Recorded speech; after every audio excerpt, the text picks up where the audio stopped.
आता तुम्ही गेल्या वर्षी RPS वापरलं आणि त्याच्या अगोदर RPS वापरीत नव्हतात, तर गेल्या वर्षी कशाला वापरलं RPS तुम्ही? कापसाला वापरलं. बरं काय तुम्हाला जाणवलं त्यात?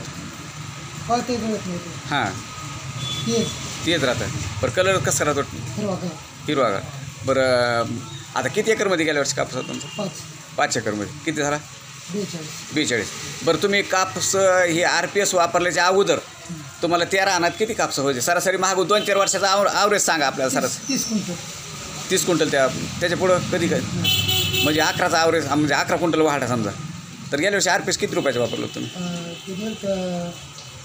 काय 5,000, 2,000, 4,000 समजा काय आपण वापरलं म्हणजे तरी 11 क्विंटलचे ॲव्हरेज 7 नाही धरा ना. बरं गेल्या वर्षी पाऊस बी नव्हता तरी तुम्हाला ॲव्हरेज वाढलं. म्हणजे तुम्ही आज परत औषध न्यायला आलात हे समजा आज. कारण कशामुळे आलात तुम्ही? अनुभवच आला ना. मग आता हे शेतकऱ्याने वापरलं पाहिजे की नाही? वापरायला पाहिजे का नाही? खोटं सांगता? खोटं तर नाही सांगत नाही. तुमचा आता व्हिडिओ पूर्ण महाराष्ट्रात चालला आहे. हां, म्हणजे सत्य परिस्थिती आहे. हां, त्यांनी बी घेतलं मग सुरू केलं. म्हणजे आता काय अडचणला काय अर्थ नाही. परत आपलं 100% ऑर्गॅनिक आहे. म्हणजे अशा पद्धतीने शेतकऱ्याला आपलं RPS जे आहे ना तर हातीच धरते म्हणायचं. हां, किती फवारण्या केल्या तुम्ही सगळ्या गेल्या वर्षी? 3च फवारण्यामध्ये तेवढ्या निघाला. लोक 5-5, 6-6 करायला तरी तेवढे ॲव्हरेज निघाला. हां, आणि आपल्या 1 तर 2-3 फवारणी प्रत्येक फवारणीला 50 मिलीने आपलं सनाट चालू.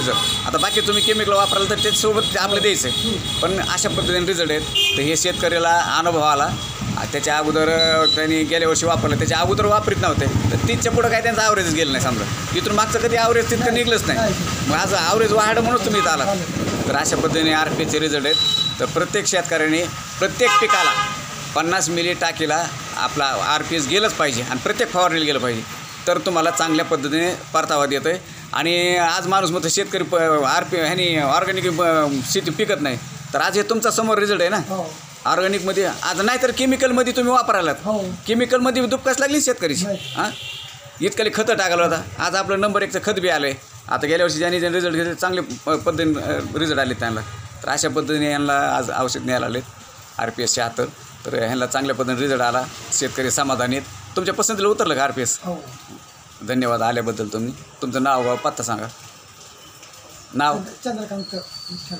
चंद्रकांत विठ्ठल राऊत, राहणार मासापूर, तालुका जिल्हा बीड. धन्यवाद.